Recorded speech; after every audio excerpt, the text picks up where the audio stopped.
ክብር ለእግዚአብሔር ይሁን። የማረን የወደደን በብዙ የሚምረን በብዙ የሚታገሰን በብዙ ቸርነት የሚያደርግልን ተደጋጋሚ የእንደገና እድልን እግዚአብሔር የሰጠን ከውድቀት ያነሳን በከፍታ ላይ ያስቀመጠን ከጨለማም ወደሚያስደንቅ ብርሃን የጠራን ሕያው የሆነ እግዚአብሔር ስሙ ይባረክ። እግዚአብሔር በእውነት ፍቅር ነው። እግዚአብሔር በእውነት አባት ነው። እግዚአብሔር በእውነት የሚምር ነው። በእውነትም የሚታገስ አምላክ ነው። እግዚአብሔር ቸር ነው። ፍቅሩ ልዩ ነው። ይህን ልዩ የሆነ ጌታን ከፍ እናደርጋለን። ኢየሱስ ክርስቶስ ጌታ ነው። ይሄ የዛሬው ትምህርታችን ምንድነው? እንዴት ወርቃማ ቅባት መቀበል ይቻላል የሚል ርዕስ ያለው ነው። ወይም ደግሞ የወርቃማ ቅባትን ፍሬ መረዳት ውጤቱን መረዳት በሚል ሐሳቦች እንመለከታለን። ይሄንን የወርቃማ ቅባት የተቀበሉ ሰዎች በአገልግሎታቸው ምን አይነት ነገር እንደሆነ በዚህ ትምህርት ውስጥም እንመለከታለን። የወርቃማ ቅባት የግድ አስፈላጊነቱን በዚህ ሐሳብ ውስጥ በደንብ ብትናርገን እንመለከታለን። ኢየሱስ ክርስቶስ ጌታ ነው። ዋናው ሐሳብ ግን ይህንን ቅባት እንዴት እንቀበለዋለን የሚል ነው። ይህንን በጣም ወርቅ የሆነውን ቅባት እንዴት እንቀበለዋለን የሚል ነው በዋናነት ወደ መጨረሻ ላይ የማነሳው ነገር ማለት ነው። ክብር ለእግዚአብሔር ይሁን። ኢየሱስ ክርስቶስ ጌታ ነው። እንግዲህ እንደሚታወቀው ቅባት የሚለው ቃል ብሉይ ኪዳን ላይም አለ፣ አዲስ ኪዳን ላይም አለ። አንድ እግዚአብሔር ለተለየ አገልግሎት አንድ ሰው ሲፈልገው በብሉይ ኪዳንም በአዲስ ኪዳንም ይቀባዋል። የተቀባ ማለት በአጭር ቃል ምን ማለት ነው? የእግዚአብሔር መንፈስ በእርሱ ላይ ሆኖ የሚሰራበት ማለት ነው። ሌላ ምንም ትርጉም የለውም። መጽሐፍ ቅዱስ እንደዛ ስለሚል ማለት ነው።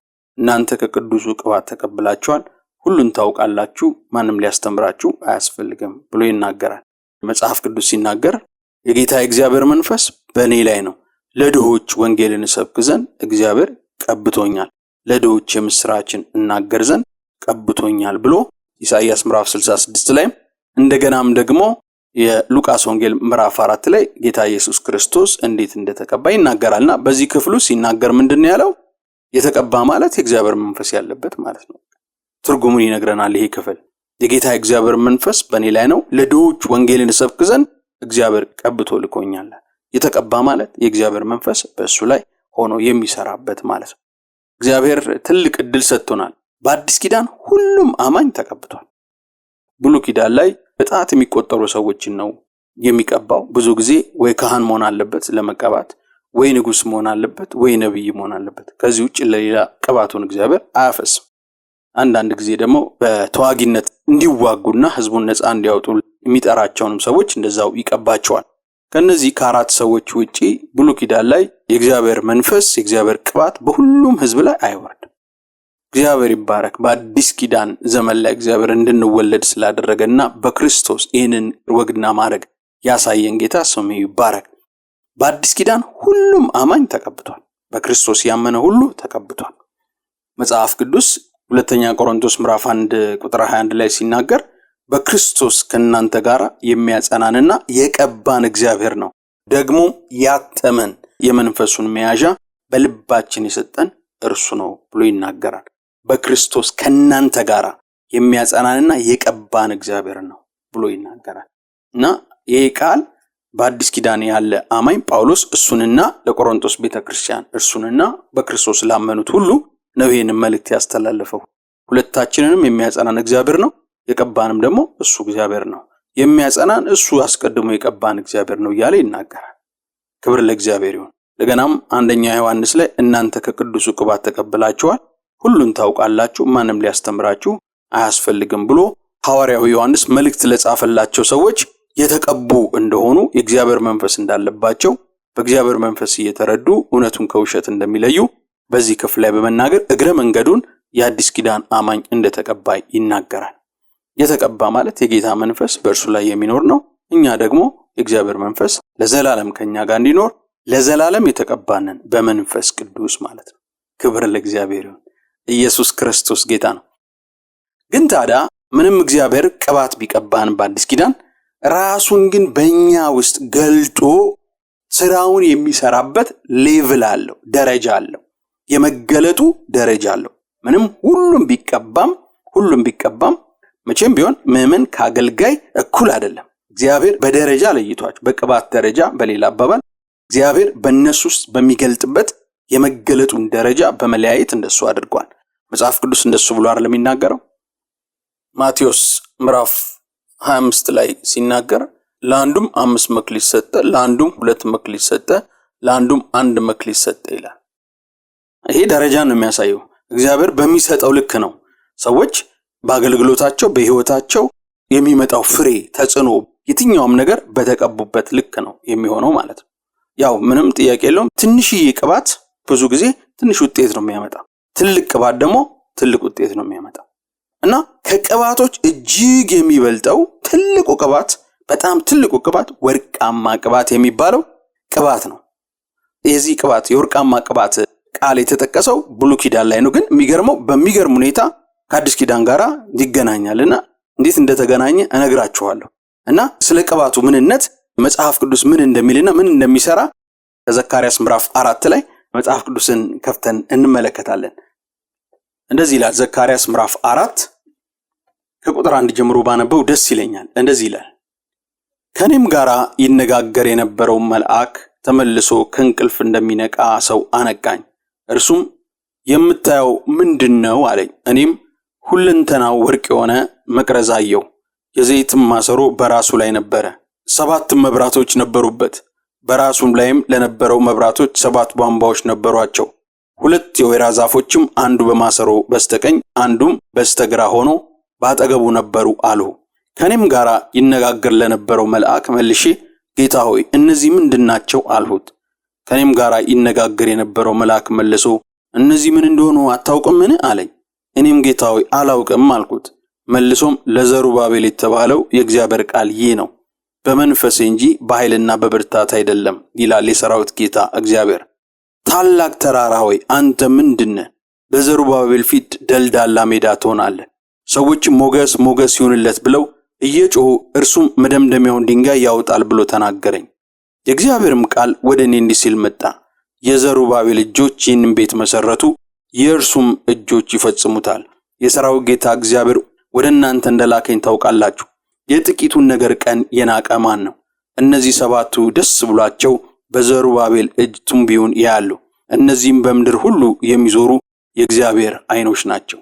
እኔም መልሼ በመቅረዙ በስተቀኝና በስተግራ ያሉ እነዚህ 2 የወይራ ዛፎች ምንድናቸው አልሁት።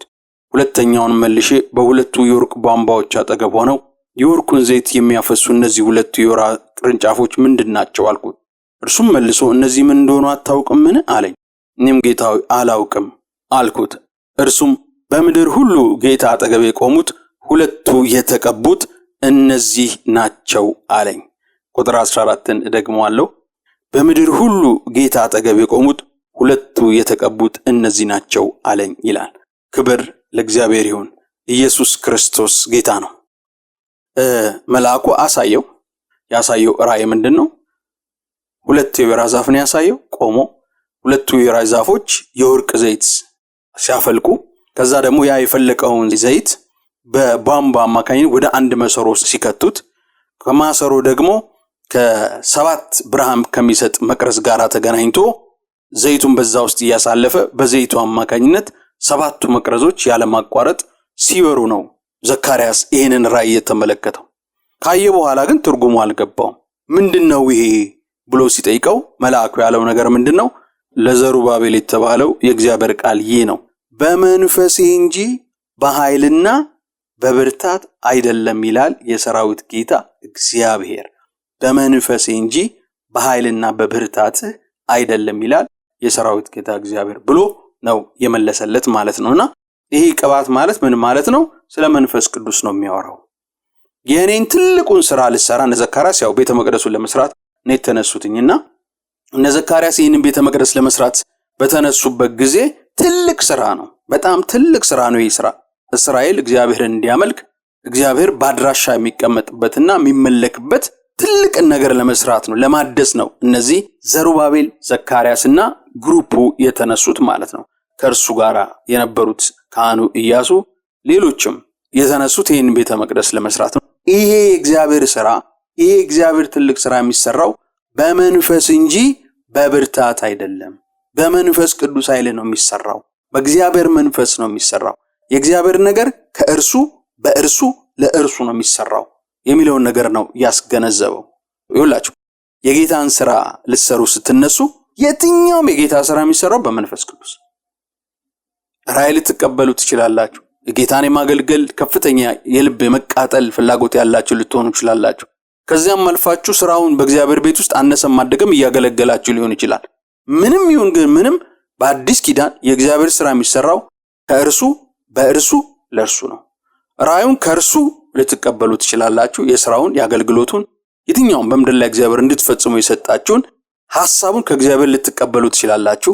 ነገር ግን የሐሳብ የሚሆነው በእርሱ ነው ማለት በመንፈስ ቅዱስ ጉልበት፣ በመንፈስ ቅዱስ እርዳታ፣ በመንፈስ ቅዱስ መሪነት፣ በመንፈስ ቅዱስ ጥበብን ሰጪነት ነው የሚሆነው። ከዛስ በመጨረሻ ውጤቱ ምንድነው የሚሆነው? ለእርሱ ለማ ለእግዚአብሔር መልሶ ይሆናል። እርሱ ይደሰትበታል። ራእዩ ስለተፈጸመ እርሱ ክብርን፣ ምስጋናን፣ ውዳሴን፣ መታወቅን፣ መፈራትን፣ መከበርን እግዚአብሔር ያገኝበታል እና ሁሉ ከእርሱ በእርሱ ለእርሱ ነው። ለዘሩባቤልም እዚህ ጋር እየነገረ ያለው የእግዚአብሔር ስራ የሚሰራው ይሄ ቤተ መቅደስ የሚሰራው በእግዚአብሔር መንፈስ አቅም ነው እንጂ በአንተ ጉልበት አይደለም ብሎ ይናገረውና ስለ ቅባቱ ሌቭል ያወራዋል። ስለ ቅባቱ ደረጃ ያወራዋል። ይሄም ቅባት ምን አይነት ቅባት ነው ይላል? የወርቃማ ቅባት። በዚህ ወርቃማ ቅባት ነው ይሄ የእግዚአብሔር ስራ የሚሰራው። ወርቃማ የሆነ ደረጃን ወርቅ ደረጃ ያደረሰ ወርቅ ነው የሚለው። ወርቃማ እንኳን አይደለም የሚለው በወርቅ ደረጃ ላይ የደረሰ የቅባት መጠን እና መገለጥ ነው። ይሄ ወርቅ የሆነ የእግዚአብሔር ቤተ መቅደስና የእግዚአብሔር ስራ የሚሰራው እያለ እየተናገረው ነው ያለው። ክብር ለእግዚአብሔር ይሁን። ኢየሱስ ክርስቶስ ጌታ ነው። የእግዚአብሔር የወርቃማው ቅባት በሰው ህይወት ላይ ሲያርፍ ምን አይነት ነገር እንደሚሆነው ሲናገር ምን ብሎ ይላል? በመንፈሴ እንጂ በኃይልና በብርታት አይደለም ካለ በኋላ ምን ይላል? አንተ ታላቅ ተራራ ሆይ ምንድነ በዘሩባቤል ፊት ደልዳላ ሜዳ ትሆናለህ ብሎ ይናገራል። ይኸውላችሁ በዓለም ላይ መንፈሳዊም ስራ ስሩ፣ ሌላም ነገር ስሩ፣ ሌላም ጥሩ ስራ ስሩ፣ የምድርን ስራ ስሩ፣ የሙያ የንግድ የትኛውንም ነገር ስሩ፣ እያንዳንዱ ስራ ተግዳሮት አለው። አንዳንዱ ተግዳሮት ተፈጥሯዊ ተግዳሮት ነው፣ ከጀርባው ሰይጣን የለበት። መንፈሳዊ እንዲሁ ተግዳሮት አለ። እግዚአብሔር የሆነ ነገር አድርጎ ብሎ ሲላችሁ ተግዳሮት አለ። ያው ከመንፈሳዊ ስራ በስተጀርባ ደግሞ ያለው ተግዳሮት ተፈጥሯዊ ተግዳሮት ብቻ ሳይሆን ያለው አጋንንታዊም የሰይጣንም ውጊያ ያለበት ነው ከተግዳሮቱ ጀርባ ያለው። ግን ደስ የሚለው ነገር ምንድነው መሰላችሁ? የወርቃማ ቅባት ከተቀበላችሁ ምንም ያክል ታላቅ ተራራ የሚያክል ተግዳሮት በስራችሁ ልትሄዱበት ወዳለው አቅጣጫችሁ ላይ መሃል ገብቶ ሊገዳደራችሁ የሚመጣ ምን ይሆናል ነው? ደልዳላ ሜዳ ይሆናል። እየዳመጣችሁት እያፈረሳችሁት ተራራው እናንተን ሲያይ እንደዚህ አይነት የተቀቡትን ሲያይ እየቀለጠ እየወደቀ ይሄዳል። ትንሽ ተራራ ታላቅ ተራራ ነው የሚለው። ተራራ በራሱ ተራራ ብቻ ብሎ ከተገለጠ ትልቅ ነው። ይሄ ግን ታላቅ ብሎ ተጨምሮበታል። የሰዎች ችግር የተለያየ ነው አይደል? በዚህ ምድር ላይ ያለው ያንዳንዱ መጠነኛ ነው፣ ያንዳንዱ ከፍ ያለ ነው፣ ያንዳንዱ በጣም እጅግ ከፍ ያለ ነው። ታላቅ ተራራ በሚል ቃል ነው የሚናገረው። እና ምንድነው በዘሩባቤል ፊት ደልዳላ ትሆናለህ። ለምንድነው ደልዳላ የሚሆነው? ዘሩባቤል በወርቃማ ቅባት ስለተቀባ። የወርቃማ ቅባት አንዱ የሚያሳየው በምድር ላይ ያለ የትኛውንም የሰው ልጆችን ችግር፣ የትኛውንም የመንፈሳዊ ስራን ችግርን፣ የትኛውንም ዲያብሎስ ተብቶ ያመጣውን ችግር፣ የትኛውም በዚህ ዓለም ሲስተም ፈጥሮት የመጣውን ችግር ሁሉ ዳምጦ ሜዳ አድርጎ የሚሄድ ነው ይህ ወርቃማ ቅባት። በወርቃማ ቅባት ስትቀቡ እንደዚህ ነው የሚሆነው። ይኸውላችሁ ተራራውን በጎን በኩል ያልፉበታል አይደለም የሚለው መጽሐፍ ቅዱስ። ተራራውን ይወጡታል አይደለም የሚለው። ራሱ ተራራው ደልዳላ ሜዳ ይሆናል። ደልዳላ ሜዳ ይሆናል ነው የሚለው። በወርቃማ ቅባት ሲቀባ አንድ ሰው እንዲህ ነው የሚሆነው። የራሱን ብቻ አይደለም የብዙዎችን ችግር እንደዚህ ደልዳላ ሜዳ ያደርገዋል፣ ያቀልጠዋል፣ አስተካክሎት ያልፋል። ክብር ለእግዚአብሔር ይሁን። በጌታ በኢየሱስ ክርስቶስ ስም እናንተንም ያላችሁበትን ቤተክርስቲያን አገልጋዮቹንም እግዚአብሔር በዚህ ወርቃማ ቅባት በኢየሱስ ክርስቶስ ስም ይጎብኛችሁ። ለባርካችሁ ብዬ እንዴት ቅባቱ እንደምንቀበል እነግራችኋለሁ። ስለ ቅባቱ ግን ጠቀሜታ፣ የቅባቱ ተጽዕኖ፣ የቅባቱ ፍሬ ምን እንደሚመስል መጀመሪያ ላስጎምጃችሁ ብዬ ነው። ዘርዘር አድርጌ ልንገራችሁ ብዬ። ክብር ለእግዚአብሔር ይሁን። ምክንያቱም አንድ ነገር በጣም እንትጠሙት ጥቅሙን ስታውቁ ነው። ክብር ለእግዚአብሔር ይሁን። ኢየሱስ ክርስቶስ ጌታ ነው። አንዱ የሚያደርገው በቃ ችግርም በሙሉ በምድር ላይ ያለ ሰይጣን ያምጣው፣ የዚህ ዓለም ሲስተም ያምጣው፣ ሰዎች ያምጡት፣ ራሱ የተፈጥሮ የሥራው ባህሪ ያምጣው፣ ሁሉም ግን ደልዳላ መዳ ሆኖ ይሄዳል። ክብር ለእግዚአብሔር ይሁን። እና ቀጥሎ ሲናገር ደግሞ ምን ብሎ ይናገራል? ሰዎች ሞገስ ይሁንለት ብለው እየጮሁ እርሱ ወደ መደምደሚያ ድንጋዩን ያወጣል ብሎ ተናገረኝ። የእግዚአብሔርም ቃል ወደ እኔ እንዲህ ሲል መጣ። የዘሩባቤል እጆች ይህንን ቤት መሰረቱ፣ የእርሱም እጆች ይፈጽሙታል። የሠራዊት ጌታ እግዚአብሔር ወደ እናንተ እንደላከኝ የዚያን ጊዜ ታውቃላችሁ ብሎ ይናገራል። ዘካርያስ ምዕራፍ 4 ቁጥር 8 እና 9 ማለት የዘሩባቤል እጆች ቤቱን ይመሰርቱታል፣ የእርሱ እጆች ደግሞ ይፈጽሙታል ይላል። ክብር ለእግዚአብሔር ይሁን። ኢየሱስ ክርስቶስ ጌታ ነው። ወርቃማ ቅባት ሌላው የሚሰራው ነገር እንደዚህ ነው። ምንድነው የሚሰራው? ጀምሮ ይጨርሳል። ሰዎች ሞገስ ይሁኑለት እያሉ የመደምደሚያውን ድንጋይ የመጨረሻውን ድንጋይ ያወጣል። የእርሱ እጆች መስርተውታል፣ የእሱ እጆች ደግሞ ይጨርሱታል። ለምንድነው ጀምሮ የመጨረስ ነገር እንዲኖረው የሆነው? ዘሩባቤል በወርቃማ ቅባት ስለተቀባ። የወርቃማ ቅባት ባህሪ ጀምሮ ያስጨርሳችኋል። የትኛውም በህይወታችሁ ጀምራችሁ የምታቆሙት ነገር ካለ ከዛ ግን የሆነ ጊዜ ሌሎች ያንን ጀምረው ወደ ፍጻሜ አድርሰውት ስኬት ሲያገኙበት እናንተ ወይኔ እኔ እኮ ከህዝብ ቀድሜ ነበር የነቃሁት፣ መንቃት ብቻ አይደለም ጀምሬው ነበረ፣ ወይኔ ቀጥዬው ቢሆን ኖሮ ዛሬ እዚህ ላይ ደርስ ነበረ፣ እዚህ ደረጃ ደርስ ነበረ እናምን እያላችሁ የምትቆጩበት ነገር በህይወታችሁ ከበዛ፣ ጀምራችሁ የምታቆሙት ነገር ከበዛ፣ በምትወዷቸው በምታገለግሏቸው ህዝቦች መካከል እንዲህ አይነት ጀምሮ ያለ መጨረስ ነገር ደጋግሞ ካያችሁ በቃ ለእናንተ የሚያስፈልገው አንድና አንድ ነው። የዘሩባቤል አይነት ቅባት። ምን አይነት ቅባት? ጀምሮ የሚያስጨርስ ወርቃማው ቅባት። መንፈስ ቅዱስ በወርቃማ ደረጃ በእናንተ ህይወት ውስጥ እንዲሰራ የሚያደርገው ያ ቅባት። ይሄ ቅባት አስጀምሮ ያስጨርሳል። እልህኛ ቅባት ነው። በውስጡ እልህ አለበት። የጀመርኩትማ ሳልጨርስ አላቆምም የሚል ጠንካራ፣ ወደ ኋላ የማይል ምንም አይነት የተራራ አይነት ተግዳሮት ባጋጥም ተራራውን ድጦ ችግሩን ፈቶ ለችግሩ መፍትሄ ሰጥቶ ወደ ፍጻሜ ያደርጋል እንጂ ወደ ኋላ አይልም። እዚህ ሀገር ሆነው በአገልግሎት በተለያየ ህይወት ስኬት የተሳካላቸው ሰዎች አሉ። ግን ደግሞ ያንን ሰዎች ያሳኩትን ነገር ሰዎች ሲሄዱበት ተግዳሮት ሲያጋጥማቸው እዚህ ሀገር ይሆናል ብለህ ነው? ብዙ ጊዜ ሁላችሁ በህይወታችሁ በአገልግሎታችሁ በየትኛውም እግዚአብሔር በጠራችሁ በሰጣችሁ ስራ ላይ የሆነ ነገር ጀምራችሁ ተግዳሮት ሲያጋጥማችሁ ለተግዳሮቱ ምክንያት ሰጣችሁት፣ አምናችሁለት እጅ ሰጣችሁ የምትተውት ከሆነ ይሄ ነገር በጣም አደገኛ ህይወት ነው። ጊዜን የሚያቃጥል በህይወት ስኬታማ እንዳይሆን የሚያደርግ የህይወት ባህሪ ነው። ከዚህ አይነት ባህሪ ለመላቀቅ የሚያስፈልገው አንድና አንድ ነው። እርሱም የወርቃማ ቅባት። የወርቃማ ቅባት ግን ምን ያደርጋል? አስጀምሮ ያስጨርሳል። ለምን? መጽሐፍ ቅዱስ ምን ብሎ ስለተናገረ የዘሩባቤል እጅን መስርተውታል፣ የሱ እጅ ይጨርሱታል ብሎ እግዚአብሔር ስለተናገረ። ዘሩባቤል ማን ነው? በወርቃማ ቅባት የተቀባ የእግዚአብሔር ባሪያ። ክብር ለእግዚአብሔር። ጀምሮ የሚያስጨርስ ይህ ቅባት በጌታ በኢየሱስ ክርስቶስም ያጥለቅልቃችሁ። ኢየሱስ ክርስቶስ ጌታ ነው። ለእናንተ ብቻ አይደለም ለሌሎችም ትልቅ ውጤት ታመጣላችሁ። ክብር ለእግዚአብሔር ይሁን። ሰዎች ሞገስ ይሁንለት ይላል። የሚያበረታቷችሁ የሚረዷችሁን ሰዎች ያመጣል ይሄ ቅባት። ወደ መደምደሚያው የሚወጣው በምንድነው? ሰዎች እንደሚያግዙት ይናገራል። የሚረዱ ሰዎችን የሚስብ ቅባት ነው ይሄ ቅባት። ይስባል፣ ከያቅጣጫው ይስባል፣ ከያቅጣጫው ይጠራል። ይሄ ቅባት አብሮ በቃ ይደግፈዋል። አሜን ይላል። አንዳንድ ሰዎች በቃ ነገር ይቀናላቸዋል። የሆነ ነገር ለመስራት ሲያስቡ በቃ ነገሩ ከየት እንደሚገጣጠም አያውቁም። ብቻ መስመር ይዝላቸዋል። የሚረዳቸው ሰው አያጡም።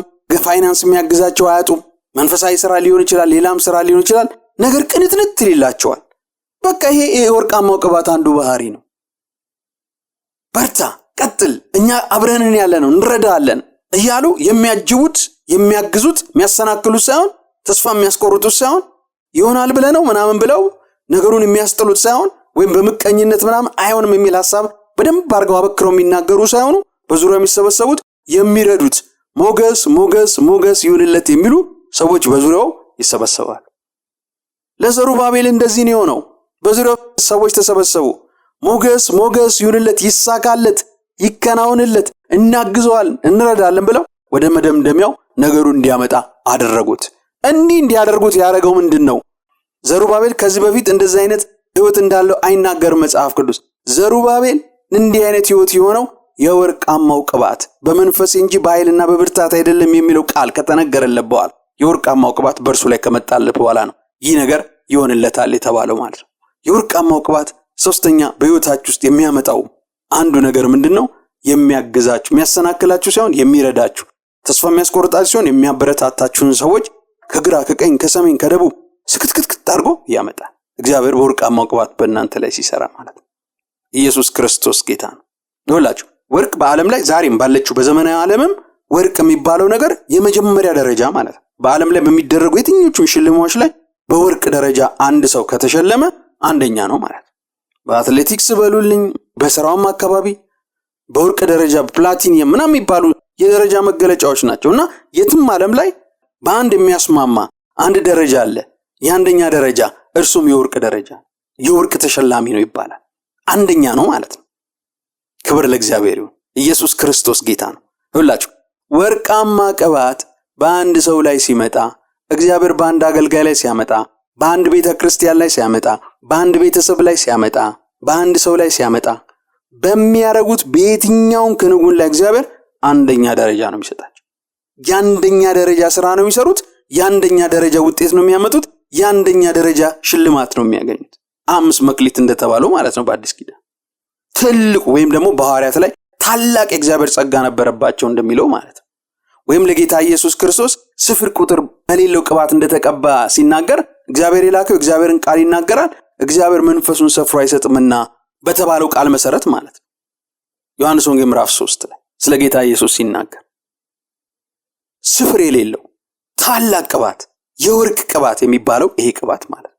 ይሄ ቅባት ሲኖር በነገር ሁሉ አንደኛ ነው የሚሆን።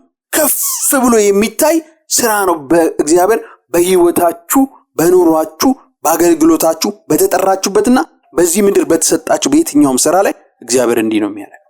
ቤተሰቦቻችሁን አንደኛ ያደርጋል። በቤተሰብ ደረጃ ወርቃማው ቅባት የመጣበት ከሆነ ያ ቤተሰብ በነገር ሁሉ አንደኛ ነው። በማህበረሰብ ከፍ ያለ ነው የሚሆነው። ቅባቱ እንዴት እንደሚገኝ ነግራችኋለሁ መጨረሻ ላይ። ግን ደግሞ በደንብ እንመልከተው እንዴት የሚያጓጓ እንደሆነ ማለት ነው። ክብር ለእግዚአብሔር። ኢየሱስ ክርስቶስ ጌታ ነው። አንደኛ ነው የሚያደርገው የወርቃማ ቅባት። በጌታ በኢየሱስ ስም ይሄ ቅባት ያገኛችሁ። ቤተሰባችሁን ከፍ የሚያደርግ፣ በማህበረሰብ ብርሃን የሚያደርግ፣ ጨው የሚያደርግ፣ በምድር ደረጃ ጠቃሚ የሚያደርግ፣ የማይጨነግፍ ለርግማን የማይሆን ልጅን እና ቤተሰብን እንዳትመሰርቱ የሚያደርግ የሚከላከል ይሄ አንደኛ የሚያደርገው ወርቃማው ቅባት በኢየሱስ ክርስቶስም ያገኛችሁ። እግዚአብሔር ወደዚህ ከፍ ከፍ ያርጋችሁ። ኢየሱስ ክርስቶስ ጌታ ነው። ወይን ራእይ ያየው ዘካርያስ አንድ ጥያቄ ይፈጠርበታል። መቅረዙን አየው። 7ቱ መቅረዝ ያለማቋረጥ ብርሃን ይበራል። ያለማቋረጥ ሌትና ቀን ይሄ ብርሃን እንዲያበራ ያደረገው ነገር ምንድነው? ሁሌ ሻይን እያደረገ ሁሌ እየጨመረ በሌሊትም በቀንም አይጠፋም፣ አይቀንስም። ቀጥ ብሎ እያበራ በጨለማው ላይ እየገዛ ይሄዳል ይሄ ብርሃን። እና ይሄንን ተመለከተ እና ግን ምንድነው የዚህ ነገር ሚስጥር ብሎ ሲመለከት ቧንቧ አየ። ቧንቧውን ተከትሎ ሲሄድ ማሰሮ አየ። ማሰሮ ውስጥ ሲመለከት የወርቅ ቅባት አየ። የወርቅ ቅባቱን አይቶ ምንጩ የት ነው ብሎ ሲመለከት 2 ወይራዎች ጋር ወሰደ። በቀጣይነት በነገር ሁሉ እየጨመራችሁ በቀጣይነት እንድትሄዱ የሚያደርገው ይሄ የወርቃማ ቅባት 2 ወይራዎች ጋር ወሰደ መጨረሻ ማለት ነው። እና ጥያቄ ተፈጠረበት። የዚህ አስደናቂ ሌትና ቀን ያለማቋረጥ የሚበራ ብርሃን ሚስጥሩ ከቧንቧው ነው። ቧንቧውን ተከትዬ ሲሄድ ማሰሮ ጋር ወሰደኝ። ማሰሮ ጋር ሲሄድ የወርቃማ ቅባት እዛ ውስጥ አለ። ቅባቱን ይሄ ማሰሮ ከየት ያመጣ ነው ብዬ ስል ቧንቧው ማሁንም ወሰደኝ፣ ከ2 ወይራዎች ጋር አገናኘኝ። 2ቱን ወይራዎች ሳያቸው ከምድር ጋር የተጣበቁ የተተከሉ 2 ወይራ ዛፎች እንደሆኑ አየሁ። እነዚህ እነማን ናቸው 2 ወይራ ዛፎች? ስለነዚህ ሚስጥር የቅባት ምንጭ ነው። የወርቃማ ቅባት የሚያፈልቁ እግዚአብሔር የሚያፈልቅባቸው እና ለምድር መፍትሄ ያደረጋቸው እነዚህ እነማን ናቸው? ማወቅ ፈለገና ጥያቄ ጠየቀው መልአኩን።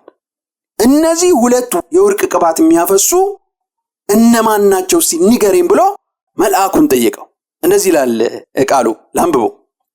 ሁለተኛም መልሼ በሁለቱ የወርቅ ቧንቧዎች አጠገብ ሆነው የወርቁን ዘይት የሚያፈሱ እነዚህ ሁለቱ የወይራ ቅርንጫፎች ምንድናቸው አልኩት።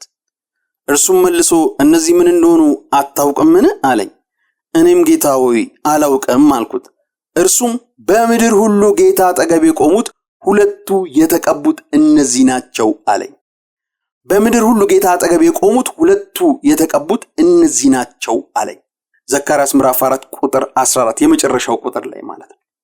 ማንነታቸውን ነገረው።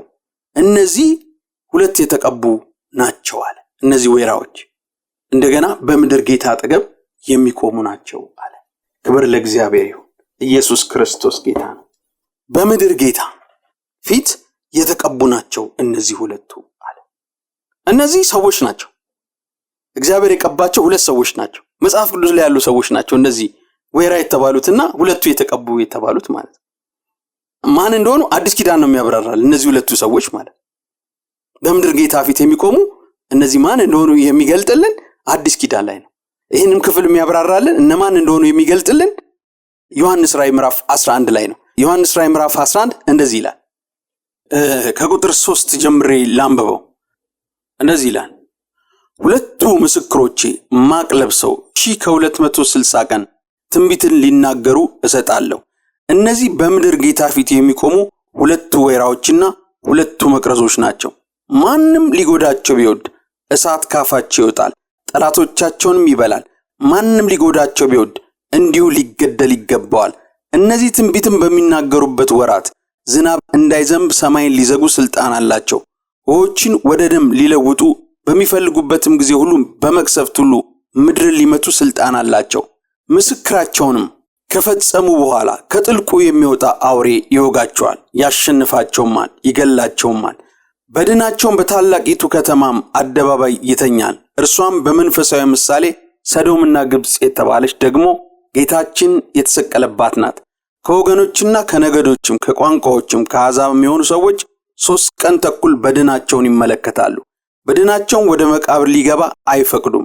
እነዚህ ሁለቱ ነቢያት በምድር የሚኖሩትን ስላሰቃዩ በምድር የሚኖሩት በእነርሱ ላይ ደስ ይላቸዋል፣ በደስታም ይኖራሉ። እርስ በርሳቸውም ስጦታ ይሰጣጣሉ። ከ3 ቀንም ተኩል በኋላ ከእግዚአብሔር የወጣ የሕይወት መንፈስ ገባባቸው። በእግሮቻቸውም ቆሙ። ታላቅም ፍርሃት በሚመለከቱት ላይ ወደቀባቸው። በሰማይም ወደዚህ ውጡ የሚላቸውን ታላቅ ድምፅ ሰሙ። ጠላቶቻቸውም እየተመለከቷቸው ወደ ሰማይ በደመና ወጡ ብሎ ይናገራል። ክብር ለእግዚአብሔር ይሁን። ኢየሱስ ክርስቶስ ጌታ ነው።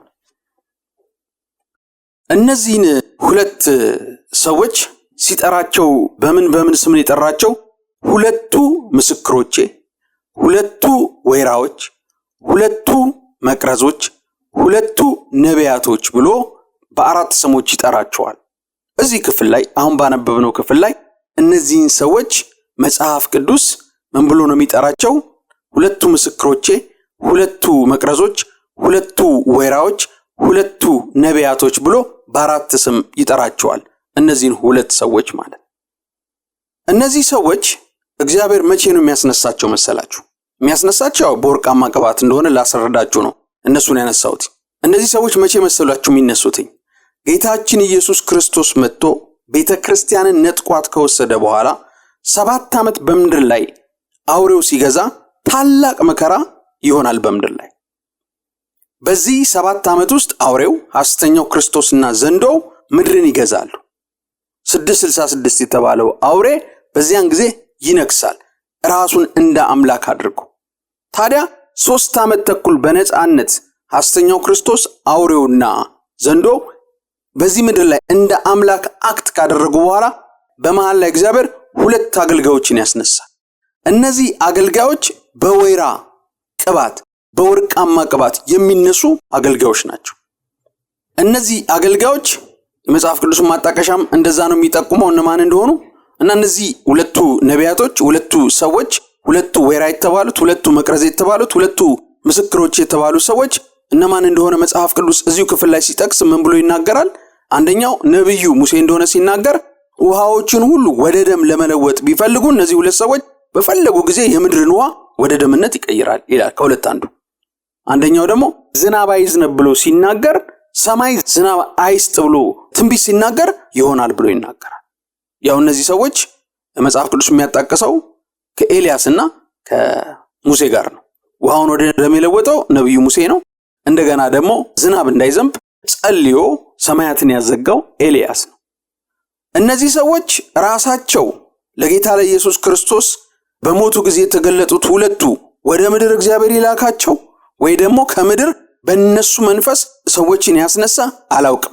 ብቻ ግን እነዚህ ሰዎች በ3 ዓመት ተኩል ውስጥ እግዚአብሔር እንዲገለጡ ያደርጋል። አውሬው 3 ዓመት ተኩል በነጻነት ከገዛ በኋላ 3 ዓመት ተኩል ላይ እነዚህ ይገለጡና መሃል ላይ ምድርን ያስጨንቋታል። እንዲገለጡ እግዚአብሔር የፈለገበት ምክንያቱ ምንድነው? ለአውሬውና ለምስሉ የሰገዱ ሰዎች እነዚህ ሁለቱ ነቢያቶች ትንቢት በመናገር በምድር ላይ ከሚያመጡት መከራ የተነሳ ፈርተው ወደ እግዚአብሔር በንስሐ እንዲመለሱ ለማድረግ ነው። እግዚአብሔር እነዚህን ሁለት ወይራ የተባሉት በወርቃማ ቅባት የተቀቡትን ሁለቱን ነቢያቶች እግዚአብሔር የሚልካቸው። ታዲያ እነዚህ ነቢያቶች ይሳካልሃል፣ ይከናወንልሃል ምናምን ሊሉ አይደለም የሚገለጡት፣ መከራ ሊጠሩ ነው የሚገለጡት። ህዝቡን በመቅጣት በማስጨነቅ ወደ እግዚአብሔር እንዲመለስ ለማድረግ ነው። ጉልበት ነው የሚጠቀሙት። እና ይሄን ደግሞ አንድ ነቢይ ተፈውሳል ብሎ ሰው እንደሚፈወስ፣ ተባርካል ብሎ ሰው እንደሚባረክ፣ እነዚህ ደግሞ ምንድነው የሚሉት መሰላችሁ? ትሞታላችሁ ካለ ይሞታሉ፣ ትቆስላላችሁ ካለ ይቆስላሉ፣ ምድር በውሃ ትጠፋለች ካሉ ይጠፋሉ። የተናገሩት ነገር ሁሉ ይሆናል። ዓላማው ግን ምንድነው መሰላችሁ? ሰዎች እግዚአብሔርን ፈርተው ወደ እግዚአብሔር እንዲመለሱ ለማድረግ ነው። ኤልያስ በዘመኑ እንደሱ ነው አይደል ያደረገው። 3 ዓመት እኮ ዝናብ እንዳይዘንብ በእግዚአብሔር ፊት ሲጸልይ የጸለየበት ዓላማውን ምንድነው? እስራኤል በሙሉ እግዚአብሔርን ትቶ ከእግዚአብሔር ፊቱን አዙሮ በአል የተባለውን አምላክ በማምለኩ ምክንያት ነው። ስለዚህ ይሄንን ህዝብ ተቀጥቶ ነው መምጣት ያለበት ብሎ ኤልያስ ወደ እግዚአብሔር ጸለየ። ከአፌ ቃል በስተቀር በእነዚህ 3 ዓመት ተኩል ዝናብ አይዝነብ ብሎ ተናገረ። እግዚአብሔርም አሜን ብሎ ሰማዩን ዘጋው። ከዛ ድርቅ ሆነ። ድርቅ ሲሆን ረሃብ ተፈጠረ። በረሃቡ ምክንያት ምድሪቷ ተጨነቀች። ያ እንዲሆን እግዚአብሔር የፈቀደበት ምንድነው?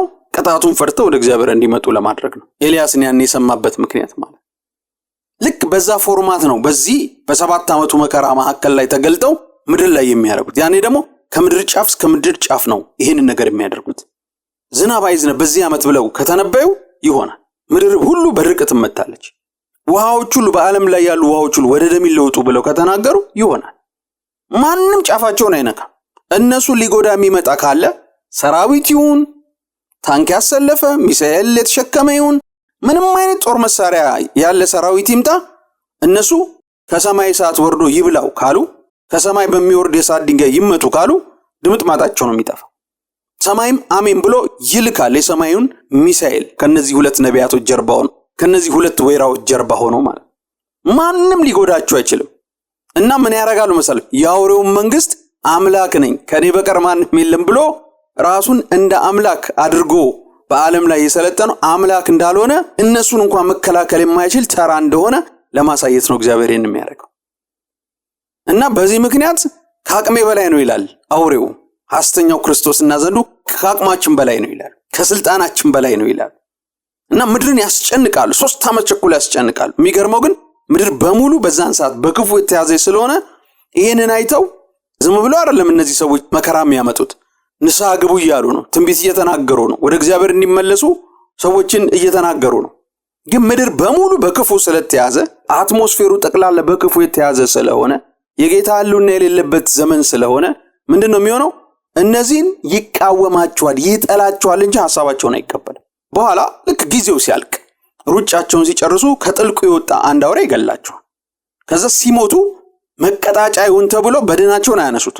3 ቀን ነው ጌታችን ኢየሱስ በተሰቀለባት ምድር ላይ 3 ቀን ነው ሬሳው እንዲቆይ የሚደረገው። እና እሱ ላይቭ በየትልልቅ ሚዲያዎቹ ይተላለፋል። አሁን ላይ ቢሆን አስቡት ማለት ነው። በቃ ሶሻል ሚዲያው እንዴት እንደሚያጨናንቀው የነሱ ሞት። ሬሳቸው ተገላብጦ ይመለከታሉ፣ ደስ ይላቸዋል። ሞቱልን፣ ሲያስጨንቁን የነበሩ ሞቱልን እያሉ የዓለም ሕዝብ ደስ ይለዋል። ደስ ማለት ብቻም ሳይሆን ምንድነው የሆነው መሰለህ? ስጦታም ሁሉ ይሰጣጣሉ፣ በዓል ያረጋሉ። ግን ብዙም ደስ ብሏቸው ሳይቆዩ ከሰማይ ከእግዚአብሔር ዘንድ የሕይወት እስትንፋስ ይመጣና ይገባባቸዋል። በእግራቸው ይቆማሉ። ከዛ ኑ ወደ ሰማይ ውጡ ሲባሉ በደመና ተነጥቀው ይሄዳሉ እነዚህ ሰዎች። ሲነሱም ራሱ ፍርሃት ነው በምድር ላይ የሚፈጥረው፣ ድጋሚ ሊያስጨንቁን ነው ብለው ማለት ነው። ያው ስለመጨረሻው ዘመን ስለማላስተምር ብዙ አልሄድበትም፣ ስለ ወርቃማ ቅባት እያወራን ስለሆነ ማለት ነው። እነዚህ ሰዎች እግዚአብሔር በዛ አደገኛ ዘመን ምድር ሁሉ በእግዚአብሔር ባመጸበት ዘመን ላይ ሲገልጣቸው የሚገልጣቸው ወይራ አድርጎ ነው። ሌላ ቃል አይደለም የተጠቀመው። ወይራ፣ ሁለቱ ወይራዎች፣ ሁለቱ መቅረዞች ብሎ ነው። ወይራዎች ደግሞ እንደ ዘካርያስ ምዕራፍ 4 ቃል መሰረት ለዘሩባቤል እንደተባለው ስንመለከተው የወርቅ ቅባት፣ የወርቅ ዘይት የሚያፈልቁ ወይም ሁለቱ የተቀቡ ሁለቱ ነቢያቶች የተባሉበት ምክንያት በዚህ ነው። ሲገልጣቸው እግዚአብሔር በወርቃማ ቅባት፣ በወይራው ቅባት ነው እግዚአብሔር የገለጣቸው እና የወርቃማው ቅባት አሁን በነገርኳችሁ ሐሳብ ውስጥ የወርቃማው ቅባት እንዴት ኃይለኛ ቅባት እንደሆነ፣ በጠላት ምድር ላይ አስጨናቂ እንዴት እንደሆነ፣ ደግሞ ግለሰብ አይደለም የሚያስጨንቀው፣ ወይ ደግሞ የሆነ ቤተሰብ አይደለም የሚያስጨንቀው፣ ወይም ደግሞ የሆነ ግሩፖችን አይደለም የሚያስጨንቀው፣ ወይም የሆነ አንድ ሀገር ነጥሎ አይደለም የሚያስጨንቀው፣ ዓለምን በዓለም ላይ ተጽዕኖ የሚያመጣ ቅባት ነው። በዓለም ላይ ትንቢት ሲናገሩ ይሆናል። ይነቀል ያሉት ይነቀላል፣ ይፍረስ ያሉት ይፈርሳል፣ ይውደም ያሉት ይውድማል። አውሬው እንደዚህ ያደርጋለሁ ብሎ እኔ አምላክ ነኝ ብሎ እንዲህ ያደርጋለሁ ብሎ ለዓለም ሕዝብ ሲናገር አይሆንም ብለው እነዚህ ትንቢቱን ቀልብሰው ሲናገሩ የሚሆኑ የነሱ ነው።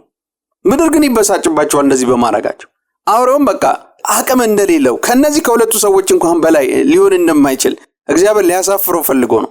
አምላክ ነኝ ብሎ አርላክት የሚያደርገው 666 የተባለው እንዳልሆነ፣ ከነዚህ ከሁለት ሰዎች እንኳን እንደማይበልጥ፣ እነሱን ሃንድል ማድረግ እንደማይችል ያሳየዋል። እንዴት አድርጎ ነው እግዚአብሔር እንደዚህ ያሳየው? በወርቃማው ቅባት ቀብቶ ስለላካቸው። የወርቃማው ቅባት የዚህን የሚያክል እጅግ ኃይለኛ ነው። ክብር ለእግዚአብሔር ይሁን። የወርቃማው ቅባት ኃይለኛ ብቻ አይደለም፣ ሀገር አቀፍ፣ አህጉር አቀፍ፣ ዓለም አቀፍ ተጽዕኖ የሚያመጣ፣ ለውጥ የሚያመጣ፣ ትንቢትን አንድ ቦታ ላይ ቆሞ ተናግሮ እስከ ምድር ዳርቻ ለውጥ የሚያመጣ፣ በተፈጥሮ ላይ ቃል ተናግረው ተፈጥሮን የሚያዙ ማለት። አውሬውን ማድረግ አይችልም፣ እነሱ ግን ይችላሉ። እግዚአብሔር ስልጣን ሰጥቶ ስለላካቸው። ምን አይነት ስልጣን? የወርቃማውን ቅባት፣ የወይራውን ቅባት ሰጥቶ ስለላካቸው ሲተነብዩ የተፈጥሮን ስርዓት እንደፈለጋቸው መቀያየር ይችላሉ። እንዲቀያይሩ አድርገው ነው እግዚአብሔር የፈለጉትን እንዲያደርጉ አድርገው ነው የላካቸው። ያ ሙሴም በዘመኑ እንደዛ ነበር አይደል? በግብጽ ንጉስ ላይ እግዚአብሔር ያደረገው፣ በግብጽ ምድር ላይ በተፈጥሮ ላይ ቃል ተናገር እግዚአብሔር ይለዋል፣ እንዲያርግ እንዲተንብይ እንዲህ ይለዋል። ከዛ ተፈጥሮ የተቀያየረ ነበር። የግብጽን ንጉስ የግብጽ ምድር ሲያስጨንቅ የነበረው። ዛሬም እግዚአብሔር በዚህ ቅባት በቤተ ክርስቲያን ውስጥ መስራት ይፈልጋል።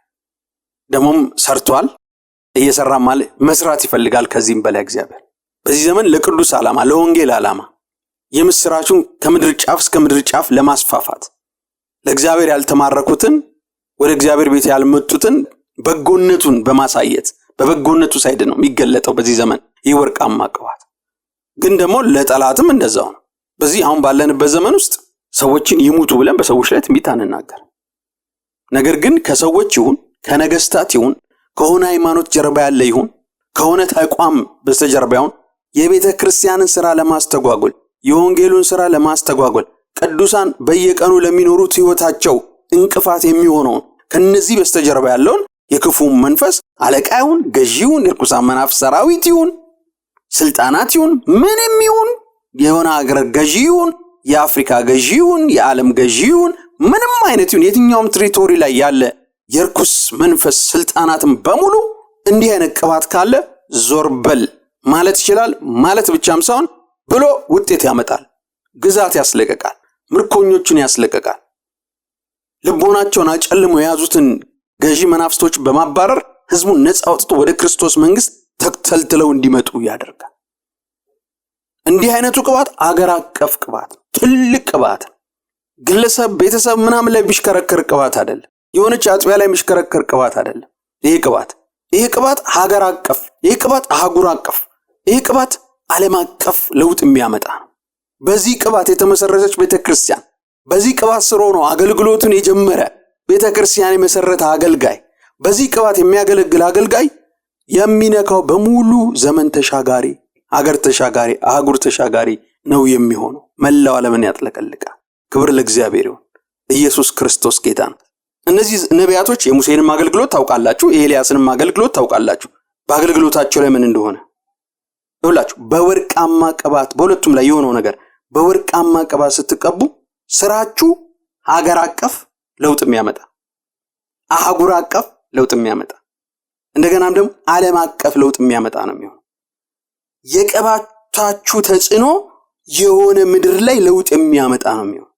እግዚአብሔር አንድን ባሪያውን አንድን አገልጋዩን በአገር ደረጃ ለውጥ የሚያመጣ ሪፎርሜሽን የሚያመጣ ሪቫይቫል የሚያመጣ አድርጎ ከቀባው በቃ ከዛ ሰው በስተጀርባ የወርቃማ ቅባት አለ።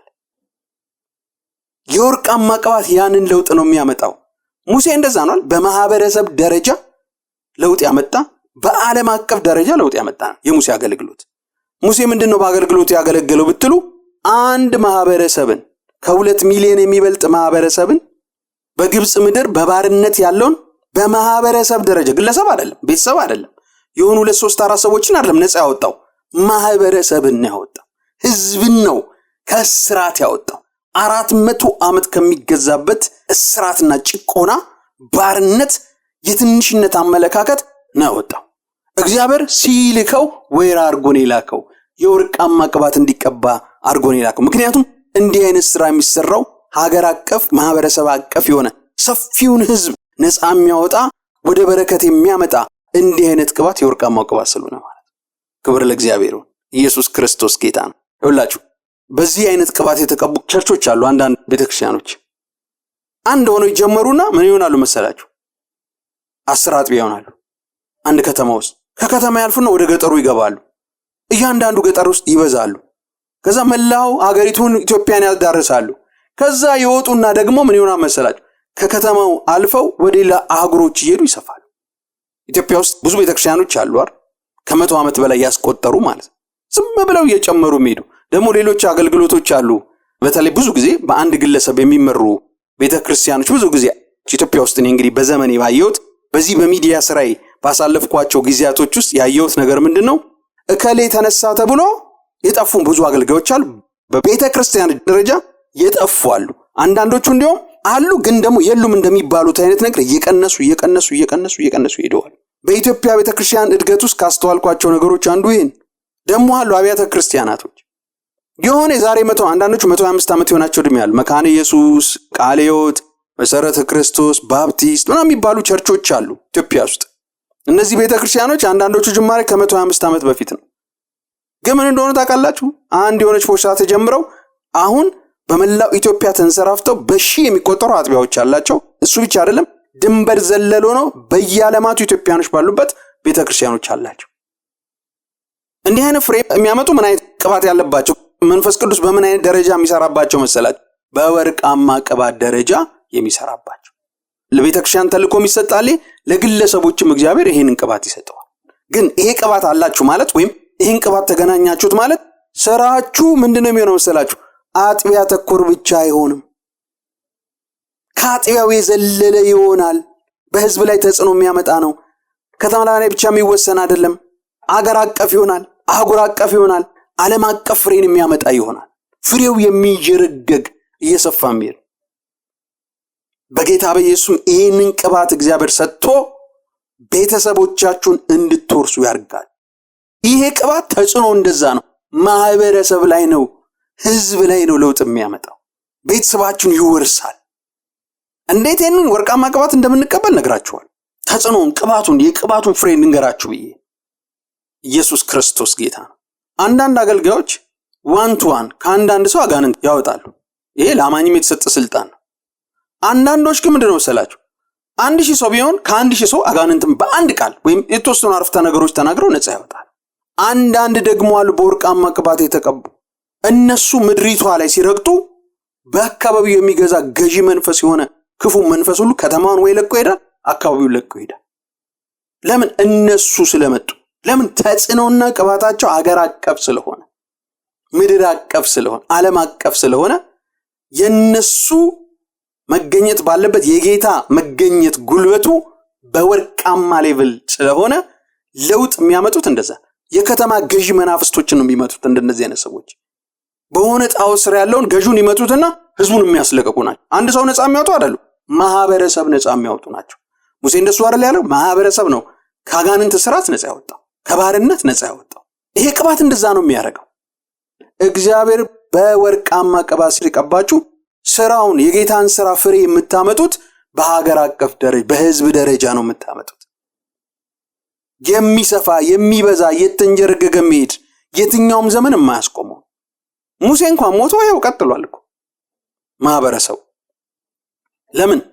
ወይራ ስለነበረ፣ የወርቅ ቅባት አመንጭ ስለሆነ፣ መንፈስ ቅዱስ በዛ ደረጃ ሲሰራበት የነበረው ስለነበረ ድንበር ተሻጋሪ፣ ዘመን ተሻጋሪ፣ አህጉር ተሻጋሪ፣ ዓለም አቀፋዊ ፍሬ የሚያመጣ አድርጎታል። ወርቃማው ቅባት ይሄንን ነው የሚያመጣው። ኢየሱስ ክርስቶስ ጌታ ነው። ይኸውላችሁ ወይራ ሆናችሁ ስትነሱ የወርቃማ ቅባት እግዚአብሔር ቀብቶ ሲያስነሳችሁ የሚሆነው ነገር እንዲህ ነው። የህዝብን እርግማን ትመታላችሁ። የወርቃማ ቅባት የሚባለውን እንኳን ተቀባው ምናምን የሚለው ነገር ባትሰሙም እንኳን ፍሬያቸው እንደዛ ከሆነ እነዛ ሰዎች በወርቃማ ቅባት የተቀበሉ የሀገርን፣ የመንደርን፣ የህዝብን፣ የከተማን እርግማን የሚሰብሩ ከሆኑ ማለት ነው። ኤልያስም እንደዛ ነበር፣ ሙሴም እንደዛ ነበር። ክብር ለእግዚአብሔር ይሁን። ኢየሱስ ክርስቶስ ጌታ ነው። ይኸውላችሁ 17 18 19 ነጥቦችን የወርቃማው ቅባት የሚያመጣውን ጥቅም ብዬ ልዘረዝርላችሁ እችላለሁ። በእነዚህና በሌሎች ሐሳቦች ላይ ተመስርቼ ግን በጣም ስለሚበዛ እሱን ላቁመውና እንዴት ቅባቱን እንደምናገኝ እንዴት ይህን ወርቃማ ቅባት እንደምናገኝ ልንገራችሁ። ክብር ለእግዚአብሔር ይሁን። ኢየሱስ ክርስቶስ ጌታ ነው። ጌታ ኢየሱስ ክርስቶስም በዚሁ ቅባት ነበር የተቀባይ ነበር በስጋው ወራት። ኢየሱስ ክርስቶስ በዚህ ስፍር ቁጥር በሌለው ቅባት ተቀብቶ የመጣበት ዓላማው ምንድነው? በዚህ ወርቃማ ቅባት ኢየሱስ ተቀብቶ የመጣበት ዓላማው ምንድነው ብትሉ ዓላማው ዓለምን ለማዳን ነው። በዓለም ደረጃ ውጤት ለማምጣት ዓላማው ከትውልድ ትውልድ ለዘመናት የሚቀጥል የማዳን ስራ ለመስራት ኢየሱስ የመጣ ተቀብቶ ደግሞ ለዓለም ሕዝብ ኃጢአት መስዋዕት ሆኖ ጌታ ኢየሱስ ክርስቶስ ይኸው በዛ ቅባት ስር ሆኖ እኮ ነው። በጌታ ኢየሱስ ክርስቶስ በዚህ የወርቃማው ቅባት ስፍር ቁጥር በሌለው ቅባት ስር ሆነው ደቀ መዛሙርቶቹ ስለተማሩ እኮ ነው ዘራቸው በቢሊየን የበዛበትና ዛሬ በቢሊየንስ የሚቆጠር ክርስቲያን ያለበት እኮ ምክንያት በዛ ምክንያት ነው። ጌታ ኢየሱስ ክርስቶስ 12ቱን አሰልጥኖ ለወንጌል ተልኮ ልኳቸው እነሱ የለኮሱት እሳት እኮ ነው ሲቀጣጠል ሲነድ ዓለምን ወረሰ። ዓለምን ወረስ ብቻ ሳይሆን ይኸው ዛሬ ከትውልድ እነሱ ከሞቱ እንግዲህ ቢያንስ ከ2000 ዓመት በላይ ሆኗል ተቆጥሯል አይደል? እነሱ ሩጫቸውን ጨርሰው ከሄዱ በኋላ ነገር ግን ስራው ቀጥሏል።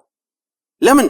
የተማሩት ስፍር ቁጥር በሌለው በወርቃማው ቅባት ዓለም አቀፍ ማዳንን በሚያመጣው በተቀባው በጌታችን በኢየሱስ ክርስቶስ ጥላ ስር ሆነው ስለተማሩ የሱ እጅ መጫን ስላገኙ የሱን እፍ ብሎ የመሙላትን መንፈስን ስላገኙ እንዲህ ሆነው ዘመን ይሻገራል። በዚህ መልኩ በዚህ ቅባት የተቀቡ ሰዎች ሲያገለግሉ ክብር ለእግዚአብሔር ይሁን። ጌታችን ኢየሱስ ክርስቶስም ሲያገለግል አገልግሎቱን ሲጀምር የጌታ መንፈስ በሱ ላይ ስፍር ቁጥር በሌለ ሁኔታ መጥቶበት ነው ይሄ ነገር የሆነው ማለት ነው። ኢየሱስ ክርስቶስ ጌታ ነው። መጽሐፍ ቅዱስ ሲናገር ይህን ቃል ቅድም ብየዋለሁ። ምን ይላል? የጌታ እግዚአብሔር መንፈስ በእኔ ላይ ነው፣ ለድሆች የምስራችን እሰብክ ዘንድ እግዚአብሔር ቀብቶ ልኮኛል፣ የታሰሩትን ላስፈታ፣ በምርኮ ያሉትን ነፃ ላወጣ፣ አምላካችን የሚበቀልበትን ቀን ለመናገር እያለ ይናገራልና በዚህ ነው የተቀባሁት፣ ለዚህ ነው የተቀባሁት ብሎ ኢየሱስ እውነት ነው የታሰሩትን አላስፈታም። የኢየሱስ ክርስቶስ ደግሞ ከግብጽ ምድር አይደለም ሰዎችን ያዘ፣ ከኃጢአት ዓለምን ሁሉ ከጫፍ እስከ ጫፍ ጠፍሮ ከያዘው ከኃጢአት ባርነት ነፃ አውጥቶ ወደ ጸጋው መንግስት፣ ወደ ፍቅሩ መንግስት፣ ወደ ብርሃኑ መንግስት ያፈለሰው ኢየሱስ ክርስቶስ ዓለምን የማዳን ስራ ነው የሰራው። ክብር ለእግዚአብሔር ይሁን። ኢየሱስ ክርስቶስ ጌታ ነው። ያው የኢየሱስ ክርስቶስን ጌትነቱን አምላክነቱን እንዳለ ሆኖ ማለት ነው በሰውነቱ ስጋ ለብሶ ምድር ላይ ሲመላለስ ስላለው ነገር ነው ያልኩት ያለውት እንጂ ስለ ጌትነትና ስለ አምላክነቱ አይደለም። እሱ ምንም እዚህ እንትን ውስጥ የሚገባ አይደለም። ነገር ግን ጌታ ኢየሱስ ለኛ ፈለጉን ሊገልጥልን ስለፈለገ በዚህ መልኩ ነው የተገለጠው። በወርቁ ቅባት ስፍር ቁጥር በሌለው ቅባት ተቀብቶ ነው ኢየሱስ ክርስቶስ የተገለጠው። እና ኢየሱስንም ሙሴንም እንዴት ይህንን ቅባት እንደተቀበሉ እና መቀበል እንደሚቻል አሁን እነግራችኋለሁ። ኢየሱስ ክርስቶስንም ኤልያስንም ሙሴንም ተመልከቷቸው። ሶስቱም 40 ቀን እና 40 ሌሊት በእግዚአብሔር ፊት ጾመው ጸልየዋል። የሙሴ እንዲሁም 80 ቀን ነው። መጀመሪያ ሳይበላ ሳይጠጣ 40 ቀንና 40 ሌሊት ተራራ ላይ ከእግዚአብሔር ጋር ቆይቶ እስራኤል የተባለ ማህበረሰብ የሚፈጥር ትምህርት ይዞ የወረደው በጌታ ፊት 40 ቀንና 40 ሌሊት ቆይቶ ነው። ያንን ማህበረሰብም የለወጠው ያንን ማህበረሰብ ባርና ወተት ወደምታፈሰው ምድር ያስገባው እንዲህ አድርጎ ከጌታ ጋር 40 ቀንና 40 ሌሊት ከቆየ በኋላ በመጸለይ የጌታን ፊት በመፈለግ ቃሉን በማሰላሰል በእሱ ፊት ጾምና ጸሎት ይዞ እሱን ስሙን እየጠሩ በ40 ቀን ደረጃ ሰው በእግዚአብሔር ፊት ሲቆይ ሙሴ ከእግዚአብሔር ሲወርድ ከተራራ ላይ ሲወርድ የጌታ ክብር ተጋብቶበት እንደወረደ ልክ እንዲሁ ደግሞ ከጌታ ጋር በዚህ ሁኔታ ቆየ ሰው ሲመጣ በዚህ ቅባት ነው የሚመጣው። በዚህ ተጽዕኖ ተነክቶ ነው የሚመጣው። በዚህ የቅባት ደረጃ ተነክቶ ነው የሚመጣው። እንዲህ አይነቱ ቅባት የሚገኘው በምንድነው? ባጭሩ 40 ቀንና 40 ሌሊት በመጸለይ በመጾም የጌታን ፊት በመፈለግ። ሶስቱ ሰዎች በስጋ ወራት ስለነበረው ጌታ ኢየሱስ ነው የሰው ልጅ ስለተባለው ኤልያስ እና ሙሴ ሶስቱም ነቢያቶች ይህንን የክብር ቅባት ያገኙት ምን አርገው ነው? ወይም ደግሞ የተገለጠባቸው ምን አርገዋል በእግዚአብሔር ፊት ብትሉ የጌታን ፊት አጥብቀው 40 ቀንና 40 ሌሊት ፈልገዋል።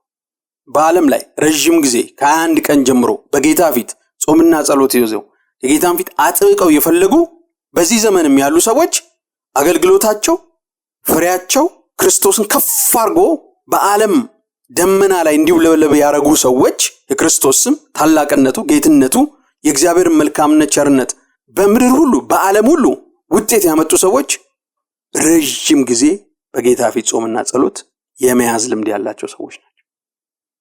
ይሄ ቅባት የሚመጣው በሌላ አይደለም፣ በጾምና ጸሎት። ምን አይነት ጾምና ጸሎት? የ40 ቀን የሚባለው ማለት 40 ቀን በፊቱ ይቆሙ። ምን እያረጉ? ሲጸልዩ፣ ቃሉን ሲማሩ። ሙሴ ቃሉን ሲማር ነው። በህልውና ውስጥ ሆነው ሲጸልዩ የቆዩ እንደነዚህ አይነት ሰዎች በምድር ላይ ለውጥ ያመጣል። እስቲ 40 ቀን ሌላ ነገር ምንም ነገር አላይም ብላችሁ መጽሐፍ ቅዱስን ማራለሁ ብላችሁ የ40 ቀን ጾምና ጸሎት ይዛችሁ መጽሐፍ ቅዱስን ብቻ ተማሩ። እግዚአብሔር የትምህርት ዝናብ ያዘንብባችሁ። ከዛ የእናንተ ትምህርት ምንድነው መሰላችሁ? ፍሬው አይደለም እናንተ ሰብካችሁት ከእናንተ ተቀብለው ሰዎች ሲሰብኩት ፍሬ ያፈራል። እንዲህ አይነት ሰዎች አሉ። መጽሐፎቻቸውን ዛሬ ሰዎች እያነበቡ እያስተማሩ ፍሬ የሚያፈሩ ሰዎች አሉ። ቤተክርስቲያን መስርተው የሰው መጽሐፎች እያስተማሩ ማለት ነው። ደግሞ ፍሬው ይፈራል የእውነትም ማለት ነው።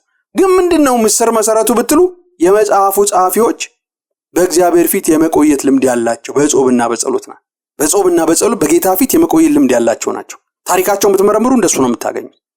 ይሄዳል። እነሱ ሞተው መጽሐፎቻቸው ፍሬያማ ሆነው ብዙ ትውልድ ያፈራል፣ ብዙ ትውልድ ይለውጣል።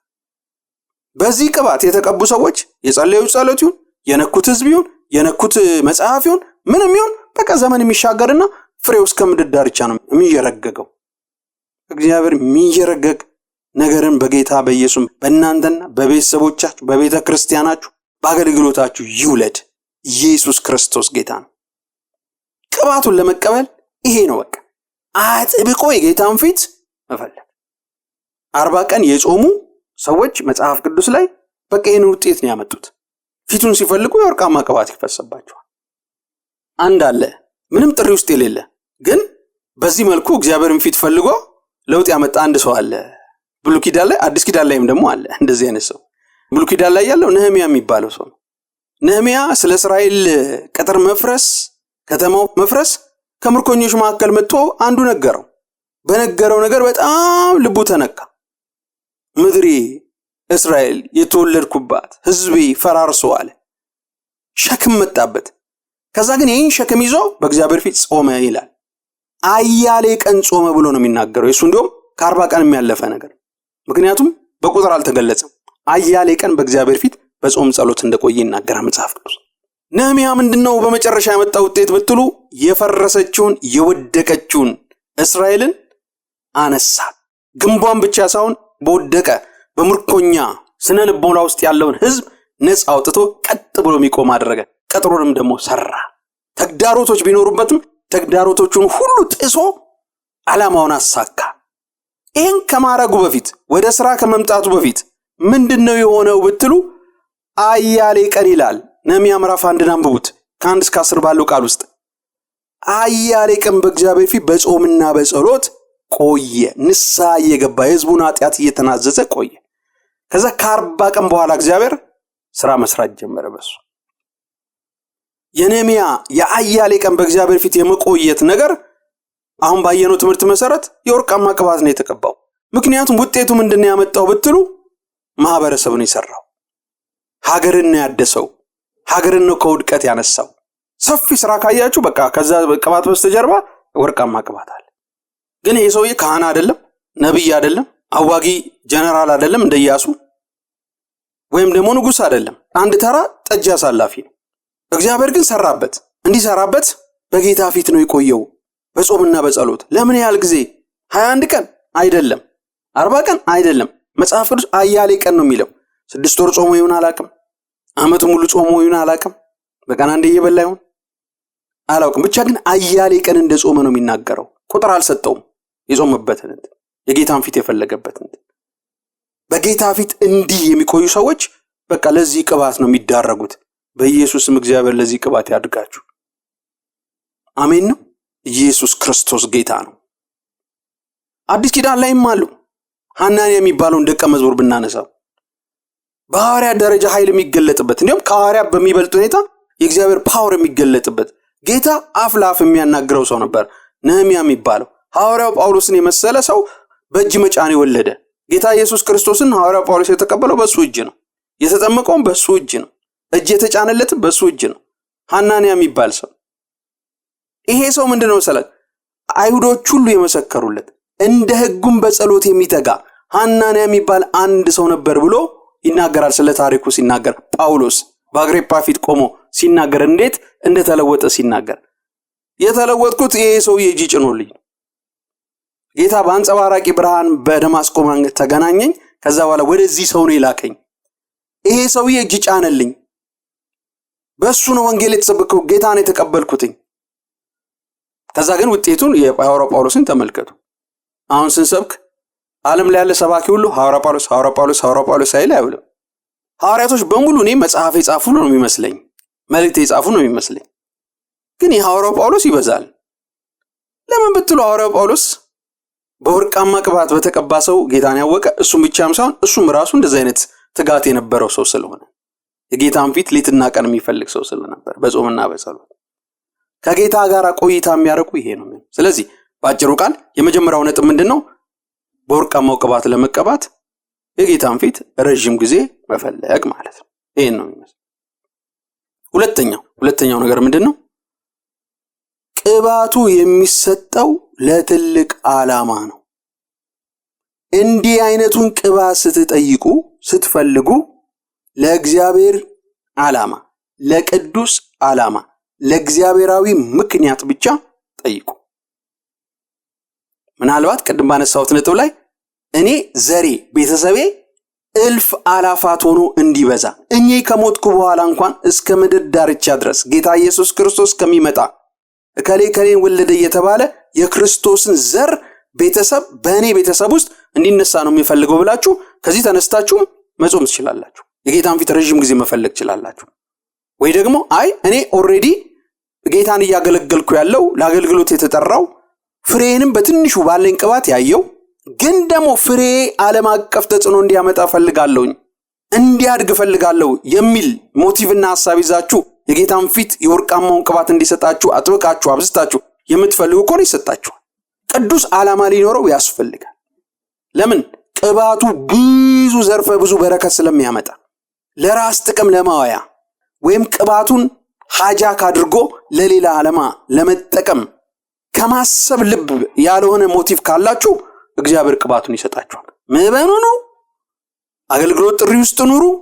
ክርስቶስን የምትወዱ ዳግም የተወለዳችሁ ከሆናችሁ እግዚአብሔር ለሥራው ፈልጋለሁ ቅባት ካላችሁ እግዚአብሔር ይቀባችኋል። ክብር ለእግዚአብሔር ይሁን። ኢየሱስ ክርስቶስ ጌታ ነው። አዲስ ኪዳን ለእግዚአብሔር ለተጠሩም አገልጋዮች ላልተጠሩም ካህን ለሆኑ አገልጋዮች እንዲህ አይነቱን ቅባት እንዲያገኙ ክፍት አድርጎታል። መጽሐፍ ቅዱስ ሲናገር አጵሎስ በመጽሐፍ እውቀት የበረታ ነበር ይላል። አጵሎስ ግን ተጽዕኖ በቆሮንቶስ ቤተክርስቲያን ላይ የነበረው ተጽዕኖ በሐዋርያው ጳውሎስና በአማድ ከተባሉት ዋና ከሆነው በጴጥሮስ ደረጃ ነበር። የቅባቱ ተጽዕኖ የትምህርቱ ተጽዕኖ ውጤት አንዱም የአጵሎስ ነኝ አንዱም የኬፋ ነኝ አንዱም የጳውሎስ ነኝ ሲሉ የነበረ በምክንያት ተጽዕኖ ከፍ ያለ ስለሆነ። ግን አጵሎስ ሐዋርያ ነበር አይደለም፣ ነብይ ነበር አይደለም፣ ወንጌል ሰባኪ ነበር አይደለም፣ አምስቱ አገልግሎት ጥሪ ውስጥ የለም። ጀስት ጌታን ኢየሱስ ክርስቶስ ያመነ ካህን ነበረ። ለሁሉ ካህንነት ተሰጥቶ ለአዲስ ኪዳን አማኞች በመጽሐፍ እውቀት የበረታ ነበር። ኢየሱ ደግሞ እንደ ሙሴ 40 ቀን ሙሴ በተራራ ላይ ወጥቶ 40 ቀን ትምህርት ነው የተማረው። ትምህርት ነው ከተቀበለው። ይሄ ሰው በመጽሐፍ እውቀት የበረታ ነው ይላል። የዚህ ኳሊቲ ደግሞ የመጽሐፍ እውቀት ነው። ለመጽሐፉ ራሱን የሰጠ ሰው ነበር። አግኝቶታል። በቃ ያ የወርቃማ ቅባት ወላፈን ስላገኘው ነው ከነ ሐዋርያው ጳውሎስ ተርታ አድርጎ በቆሮንቶስ ቤተክርስቲያን ላይ የመደባደቢያ ምክንያት የሆነው። የወርቃማ ቅባት እታች አያስቀምጣችሁ፣ ተደብቃችሁ እንድትቀመጡ አያረግም። ጓዳ ውስጥ ሆናችሁ እንኳን የምትወረውሩት ነገር እስከ ምድር ዳርቻ ነው የሚሄደው። ስለዚህ ምዕመኑ ነው አምስቱ አገልግሎት ውስጥ ያላችሁ የተጠራችሁ ወይም ቤተክርስቲያን መስረታችሁ እግዚአብሔር ያቆማችሁ ሰዎች ሁኑ። ግን ፍሬያችሁ እስከ ምድር ዳርቻ እንዲጀረገ ከፈለጋችሁ ለሁሉ ክፍት አድርጎ እግዚአብሔር አስቀምጦታል። ጌታ ሊሰጥ አጥብቆ አብዝቶ ካንተ ውጭ ሌላ መፍትሄ የለኝ እድገት ቅባት ብሎ ለሚጮህ እግዚአብሔር የመገለጡን ቅባት ከፍ ከፍ ያደርጋል በወርቃማ ደረጃ ማለት ነው። ክብር ለእግዚአብሔር ይሁን። ኢየሱስ ክርስቶስ ጌታ ነው። እና ለማገልገል ፈቃደኛ መሆን፣ ለእግዚአብሔር ዓላማ ቅባቱን መጠየቅ፣ እንደገናም ደግሞ ኦሬዲ እየሰራው ነው፣ የጌታን ሥራ እየሰራው ነው፣ እየዘመርኩ ነው፣ በወንጌል ስብከት እያገለገልኩ ነው፣ ቤተክርስቲያን መስርች እያገለገልኩ ነው፣ ኦሬዲ አገልግሎት ውስጥ ተጠሪ ያለኝ ፍሬ ያለኝ ግን ማደግ እፈልጋለሁ ለሚል ሁሉ ክፍት ነው፣ በርትቶ ፊቱን ለሚፈልግ ማለት። ስለዚህ ሁለተኛው ይሄ ነው። ሶስተኛው ነገር ደግሞ ይሄንን ለመሸከም የሚያበቃ ህይወት እንዲኖራችሁ ጌታ አስቀድሞ እንዲሰራችሁ ጠይቁት። ምክንያቱም ቅባቱ ሲመጣ ብዙ በረከትም ብዙ ፈታኝ ነገሮችን ይዞ ስለሚመጣ ማለት።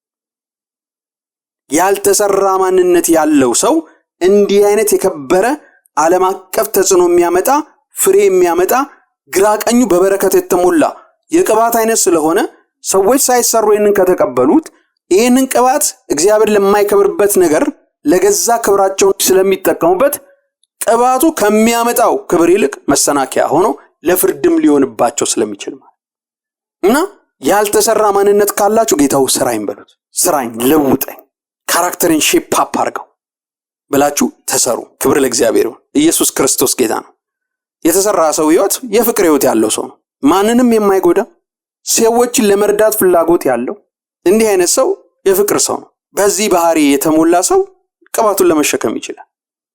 ክፉ በቀልተኛ ባለው አቅም ሁሉ ሰዎችን ጎድም ብሎ የሚጎዳ እንዲህ አይነት ባህሪ ያለው ሰው ቅባቱን ለመሸከም ብቁ አይደለም። ትንሽ ነገር ሲያርገኝ ከጌታ የሚሮጥ ጌታን እንደ ሙሉ ለሙሉ ባይክደውም ግን ሽርትት ብሎ ወደ ሌላ ነገር ውስጥ የሚገባ ጌታን ለሆነ ጥቅም ብቻ የሚፈልግ በንጹህ አምልኮ የማመልከው እንዲህ አይነት ቅባት አይገባውም። ለምንድን ነው መሰላችሁ? ይዞት የሚመጣው ጣጣማን ስለሆነ ለርግማን ስለሚሆንበት እና ይሄ ቅባት የሚሰራው መቀበልም ያለባቸው የተሰራ ህይወት ላላቸው። ስለዚህ ጌታ ሆይ ካራክተሬ ትልቅ ቅባት ለመሸከም የበቃ አይደለም፣ ይሄንን ነገር ቀረፍልኝ ብሎ በመጀመሪያ ጌታ ህይወቱን እንዲቀርፈው መጸለይ። እነዚህ ሶስት ነገሮች ካሉ ሌላ ነጥብ አላብዛባችሁ፣ የወርቃማውን ቅባት ታገኛላችሁ። የጌታን ፊት አጥብቃችሁ ከፈለጋችሁ፣ የቅባትና የጸጋ ዓላማ ምን እንደሆነ ከገባችሁ፣ እንደገናም የተሰራ ህይወት ካላችሁ ቅባቱን ለመቀበል ብቁ ናችሁ። ክብር ለእግዚአብሔር ይሁን። በዋናነት ግን ማሰብርበት የጌታን ፊት አጥብቆ መፈለግ ነው። እንዴት? ቃሉን በማንበብ በመጸለይ በመጾም ረጅም ጊዜ።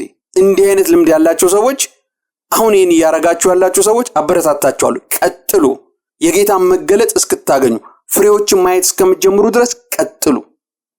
2 ዓመት 3 ዓመት 4 ዓመት ቢሆን ቀጥሉ። ጌታን ፊት ፈልጉት። ፍሬውን ታዩታላችሁ። ፍሬው ግን ትውልድ ተሻጋሪ ነው የሚሆነው። ክብር ለእግዚአብሔር። ኢየሱስ ክርስቶስ ጌታ ነው። በዚህ ዘመን ምሳሌ 40 ቀን የጌታን ፊት ፈልገው ፍሬ ካመጡ እንደ ምሳሌ ማነሳቸው ሰዎች አሉ። ጊዜ ስለሌለ ሁሉንም አላነሳም፣ ግን አንድ ላንሳ። ቲቢ ጆሹዋ ተራ አገልጋይ ነበር። ህይወት ትግል የሞላበት አገልጋይ ነበር። ትንንሽ አገልግሎት ይጀምራል፣ ግን አይሳካለትም ነበር። በሁሉ ነገር በቃ ህይወት ትግል የሆነበት የወረደ ህይወትና ኑሮ የሚኖር ሰው መሰናከያ የበዛ ህይወት የሞላበት ሰው ነበር። ምንድነው ግን ይሄ ሰው ያደረገው? 40 ቀንና 40 ሌሊት በጌታ ፊት ጾመ፣ ተራራ ላይ ወጥቶ። ከዛም ጌታ ተገለጠለት። በህይወቱ ስለሚሰራው ነገር እግዚአብሔር ተናገረ። ከዛ ይውላችሁ የአገልግሎት ሲገለጥ አንድ መጽሔት ሙሉ ልዩ ትንብዬ ሰራሁት አለ ከዚህ በፊት። የአገልግሎት ሲገለጥ በምድር ላይ ወደ 8 ለውጦች አምጥቷል። በዓለም አቀፍ ባለችው በክርስቶስ ቤተክርስቲያን ላይ አምጥቷል። የመጀመሪያውን አንዱን ብቻ ልንገራችሁ፣ ሁሉንም መናገር ስለማንችል። አንዱ ምን እንዳመጣ ታውቃላችሁ? ይሄ አገልግሎት ከመነሳቱ በፊት በዓለም አብያተ ክርስቲያናት የነበረው የመንፈስ ቅዱስ የኃይል መገለጥ በጣም ትንሽዬ ነበረ። አንዳንድ ግለሰቦች ላይ አልፎ አልፎ ብልጭ ያለ፣ አንዳንድ ቤተክርስቲያኖች ላይ አልፎ አልፎ ብልጭ ያለ ነበር የኃይል መገለጡ። ይሄን ግን እግዚአብሔር በዚህ ቅባት ቀብቶ ሲያስነሳው የሐዋርያት ሥራ ተደገመ ማለት። በጌታ ኢየሱስ ክርስቶስና ቀድሞ በነበረች በሐዋርያት ቤተክርስቲያን ታላቅ የእግዚአብሔር ጸጋ ሲሰራባቸው በነበሩ በሐዋርያት ላይ ይሰራ የነበረው ቅባት መስራት ጀመረ በዚህ ሰው ላይ። ድንቁ ምልክቱ ከአጋንንት ሥርዓት ሰዎች ነፃ መውጣት፣ መቀባት እንደ አፈር ሆነ። በሚሊየንስ የሚቆጠሩ ድንቅ ምልክቶች ናቸው በዚህ ሰው አገልግሎት ውስጥ እስከዛሬ ድረስ የሆኑ። ዓለምን የሚያስደምም የአብያተ ክርስቲያናትን የኃይል ሌቭል የሰበረ አንድ ሰው ሆኖ ተነሳ። ምንድነው ይሄ ሰው ያደረገው ብትሉ፣ ጌታው ሰልችቶኛል፣ ትንሽነት ትግል፣ ትንሽ ወንጌል ፍሬ ብሎ በጌታ ፊት 40 ቀንና 40 ሌሊት በመጾሙ እና የጌታን ፊት በመፈለጉ ምክንያት ነው ይሄ ውጤት የመጣው። ያው ይሄ ሰውዬ ኮንትሮቨርሻልም ነው። ቲቪ ጆሹዋ ኮንትሮቨርሻል ግራ አጋቢ ሰው ይሉታል። እኔ አገልግሎቱን ተከታትያለሁ። ያዩዋቸው ስተቶች አሉ። ስተቱን ግን ባስቀምጠው ከ5% አይበልጥም። 95% ፍሬ ሞላበት። ትክክለኛ ስራ ነው የሰራው። አንዱ የሰራው የዓለም አብያተ ክርስቲያንን የነበረውን የኃይል ሌቭል ሰበረና በዓለም ዙሪያ ላይ ያለችው የክርስቶስ ቤተክርስቲያን ከፍ ብላ እንድትታይ ደግሞ ቴሌቪዥን ላይ ይዞ የወጣው ለዓለም ሕዝብ የክርስቶስ ቤተክርስቲያን ብዙ ጊዜ ከዛ በፊት በአዳራሽ የተወሰነና አንዳንድ ሰዎች ናቸው ወደ ቴሌቪዥን ይዘውት የወጡት የነበረው። እሱ ግን የራሱን ቻናል አቋቁሞ በምድር ዳርቻ የክርስቶስ ቤተክርስቲያን ኃይሏም፣ ውበቷም፣ ነፃ ማውጣቷም፣ ደግነቷም፣ ጉልበቷም ይሄን ይመስላል ብሎ ያሳየ አገልግሎት ነው ያገልግሎት። 8 ተጽዕኖ ነው ያመጣው። ግን 8ቱን ማውለ ነገራችሁ አልችልም ማስረዘም ስለሚሆን ማለት ነው። ወይ የሆነ ቪዲዮ ሰራለሁ በዚህ ሰው አገልግሎት ላይ። ክብር ለእግዚአብሔር ይሁን። ኢየሱስ ክርስቶስ ጌታ ነው። መጽሐፍ ይወጣዋል ይሄ የወርቃማው ቅባት ቢጻፍ ማለት ነው። ግን ለዛሬው እዚህ ላይ ላብቃ፣ ዋናውን ነጥብ ስላልኩ ማለት ነው። ማጠቃለያ አልነግራችሁም፣ ደግማችሁ ስሙት። 2-3 ጊዜ ስሙት፣ እስኪወርሳችሁ ስሙት። ወደዚህ ትጋት ውስጥ ከሚከታችሁ ድረስ ይህንን መልእክት ስሙት። ክብር ለእግዚአብሔር ይሁን።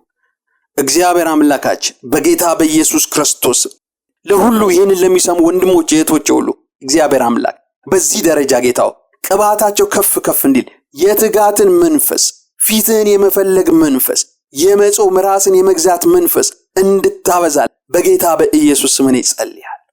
አባት ሆይ በቲቶ ልብ ስለናንተ ትጋትን የሰጠ እግዚአብሔር ይመስገን ተብሎ እንደተጻፈ ትጋትንም የምሰጥ አንተ ነህና ይህንን ለሚሰሙ በሙሉ እግዚአብሔር አምላክ ሆይ እስከ ምድር ዳርቻ ላሉ እግዚአብሔር ወንድሞቼና እህቶቼ ጌታ እግዚአብሔር በዚህ ትጋት እንድትባርካቸው ነው ጸልያለሁ። ይህ ትጋት እግዚአብሔር እነሱን ከመታገል ያወጣል እግዚአብሔር አምላክ። ከዛ ከነሱ ደግሞ አልፎ እንዳስተማርከን ጌታው ሌሎችንም እግዚአብሔር ነፃ የሚያወጣ ነፃ ማውጣቱ እስከ ምድር ዳርቻ ሀገር አቀፍ አህጉር አቀፍ እግዚአብሔር ዓለም አቀፍ እንደሚሆን እንዳስተማርከን እግዚአብሔር አምላክ ነፃ የሚወጣውን ሊባረክ የሚገባውን ነገር መስራት እንዲችሉ እግዚአብሔር በጌታ በኢየሱስም በዚህ ቅባት ባርከን። እናመሰግናለን። ደግ ስለሆንክ፣ ቸር ስለሆንክ፣ ለሁሉ ቡርክክ ስፍት አድርገህ ጌታ እግዚአብሔር ሆይ ማንም የተጠማ ቢኖር ወደ እኔ ይምጣና ይጠጣ ስላልክ ጌታው ክፍት ስላደረከው ይህንን እድል ለሁላችን ስለሰጠ ስምህ ይባረክ። ክብር ሁሉ እግዚአብሔር አምላክ ለአንተ ይሁን። አባት ሆይ በተለይ በአገልግሎት ውስጥ ኖሮ ጌታ እግዚአብሔር ሆይ በአገልግሎቴ ብዙ የምፈልገውን ፍሬ አላገኘውም ብለው ተስፋ ለቆረጡ ጌታው ለሚያግሮመርሙም ወደ ኋላ ማለትም እግዚአብሔር አምላኬን የሚዳዳቸው አንዳንዶች አገልግሎት ትተው ጌታ እግዚአብሔር ወደ ሌላ ነገር ውስጥም የገቡትን ጌታው መልሰ ጌታ እግዚአብሔር መፍትሄው ተስፋ መቁረጥ አይደለም። መፍትሄው ወደ ዓለም መሄድ አይደለም። መፍትሄው ስራዬን ማቆም አይደለም። መፍትሄው የኔን ፊት መፈለግ ነው እንድትላቸው በዚህ ትምህርት ነው ጸልያለሁ። አባት ሆይ ደግነ ቸርነ ሩሩነና ጌታው ይህን ስለምታደርግ እናከብርሃለን። ክብር ሁሉ ላንተ ይሁን። በጌታ በኢየሱስ ክርስቶስ ስም ጸልይ፣ አሜን።